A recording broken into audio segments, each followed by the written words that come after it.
രാം എന്തോ രാം എന്തോ ഞാനൊരു കാര്യം ചോദിച്ചാൽ നീ സത്യം പറയുമോ? ചോദി. എൻ്റെ കഥകളൊക്കെ അറിഞ്ഞിട്ടും ഞാൻ പോവുകയാണെന്ന് അറിഞ്ഞിട്ടും എന്നിങ്ങനെ ചേർത്ത് പിടിക്കുന്നത് എന്തിനാന്ന് എനിക്ക് മനസ്സിലാവുന്നില്ല. ആനന്ദി, കേൾക്കുമ്പോൾ നിനക്ക് വിചിത്രമായി തോന്നിയാലും ഞാനൊരു കഥ പറയാം. എൻ്റെ വീട്ടിൽ പണ്ട് കുളത്തിൽ മത്സ്യകൃഷി ഉണ്ടായിരുന്നു. ഈ കരിമീൻ്റെ കൃഷിയായിരുന്നു. കഴിക്കാൻ നല്ല ടേസ്റ്റും ഡിമാൻഡൊക്കെ ഉള്ള മീനാണ്.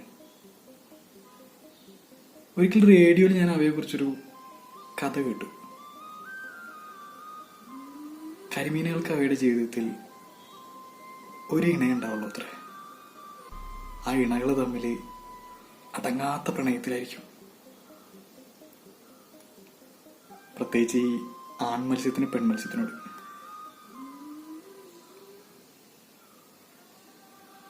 ഇനി അവയുടെ ഇണയെ നഷ്ടപ്പെട്ടു പോയാൽ അവ മറ്റൊരു ഇണയെ സ്വീകരിക്കില്ല. ഈ ജലാശയത്തിൽ നിന്ന് ആൺമത്സ്യത്തിനോ പെൺമത്സ്യത്തിനൊക്കെ മനുഷ്യർ പിടിച്ചുകൊണ്ട് പോകുമ്പോൾ തൻ്റെ ഇണയായ മത്സ്യം വെള്ളത്തിൻ്റെ ഓളപ്പരപ്പുകളിൽ അവയുടെ ഇണയെ തിരിച്ചു വരുന്നു നോക്കി ഇങ്ങനെ കാത്തിരിക്കും. അതിനിപ്പോ അവയുടെ ആയുസ് എത്രയാണോ അത്രയും കാലം.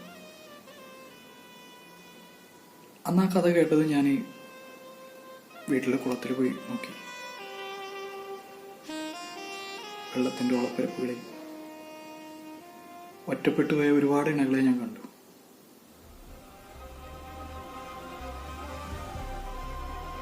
അതിനുശേഷം ഞാൻ അവയെ കഴിക്കാറൊന്നുമില്ല. വീട്ടിലെ കുറെ നിർബന്ധിച്ച് കരിമീൻ വിൽപ്പനയൊക്കെ ഞാൻ നിർത്തിച്ചു.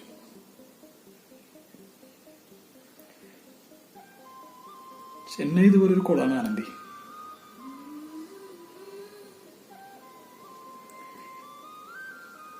ഞാൻ അതിലൊരു കരിമീനും.